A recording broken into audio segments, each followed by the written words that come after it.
ಸಂಡಸ್ಕತಿ 3 ದಿನ ಆಯ್ತ್ರಿ. ನೆಲ ಹಿಡಿದು ಬಿದ್ದಿನ್ರಿ. ನನ್ನ ಮಗಳಿಗೆ ಅನುಕೂಲ ಆಗ್ಯದ ನೋಡಿ.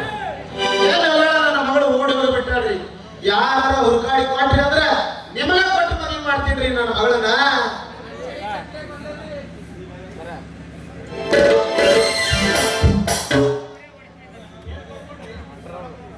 ಏನ್ ಕಡ್ಕೊಳ್ರಿ ಕಡ್ಕೊಳ್ರ ಏನು ಹುಡುಕಾಕ್ ಹೊಟ್ಟಿಲ್ಲ ಮತ್ತೆ ಈಗ ಹೊಟ್ಟೆ ಸ್ವಲ್ಪ ಗುಣ ಆಗೈತಿಲ್ರಿ ಕಡ್ಕೊಳ್ರ. ಹೌದು ಹುಲಿಯ ಪಟ್ಟಿ ಗುಣ ಆಗೈತಿಪ್ಪ. ನೀ ಕೊಟ್ಟ ಗೋಳಿಯಿಂದ ಎಂತಿಂತ ಅನಾಹುತ ಆಗೈತಿ ಅಂತ ಗೊತ್ತನ ನಿನಗ? ಕೊಡ ಗೋಳಿ ಕೊಟ್ಟು ಮತ್ತೆ ಅಟ್ಟೆ ಹೋಗ್ತಿ ಬಾಯಿ ಅಲೋ ದೊಡ್ಡ ಡಾಕ್ಟರ್ ಅಂತ ದೊಡ್ಡ ಬಿರುದು ತಗೊಂಡಿದಿ ಕುರ್ಸಾಲ್ಯ. ಒಂದು ಗೋಳಿ ಕೊಟ್ಟರಕ್ಕೆ ಎಂತಿಂತ ಅನಾಹುತ ಆಗೈತಿ ಗೊತ್ತೇನ ನಿನಗ? ಹಿಡಿದು ಚರಿಗಿನ ನಿಂತಿಲ್ಲ. 3 ದಿನ ಕೈಕಾಲು ಬಳಬಳ ಮಾಡಕತ್ತಾವ ಮಗನ.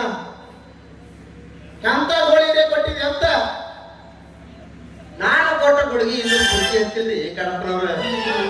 ನಮ್ಮ ಹಂಗಾದ್ರೆ ನಮ್ಮ ಗುಡುಗಿ ಮಹತ್ವ ಅಷ್ಟ. ಹೊಟ್ಟೆ ನೋವಾದಾಗ ಗಟ್ಟಿ ಬಿದ್ದಿದೆ. ಮತ್ತೊಂದು ಗುಡುಗಿ ನುಂಗಿ ಬಿಡಿ ನೆಟ್ಟಗಾಗಿ ಬಿಡ್ತು ನೋಡಿ ಕಣಪ್ಪನವ್ರ. ಕುರ್ಸಾಲ್ಯ ಇನ್ನೊಂದು ಗುಳಿಗೆ ಕೊಟ್ಟು ಒಂದೇ ಗುಳಿಗಿದಾಗ ಅಂತಿಂತ ಅನಾಹುತ ಆಗಿಲ್ಲ. ಇನ್ನೊಂದು ಗೋಳಿಗೆ ಕೊಟ್ಟು ಅಂದ್ರೆ ಈ ಕಚ್ಚಿ ಕಳೆದ ನಾವು ಹಿಂಗೆ ಬಗೆದಿರ್ಬೇಕಾಗ್ತ. ಮಾತಾಡ್ತೀರಿ ಕಣಪ್ಪನವ್ರ. ಅಲ್ಲಿ ನಾವು ಗುಳಿಗೆ ಅಂದ್ರೆ ನೀವ್ ಹೇಳ ತಿಳ್ಕೊಳ್ರಿ. ಅಲ್ರಿ ನಾವು ಊರಾಗಿರೋ ಡಾಕ್ಟರ್ ಎದಕ್ಕ ನಿಮ್ಮಂಥವ್ರಿಗೆ ರೋಗ ರುಚಿ ಹೆಚ್ಚಾಗದಾಗ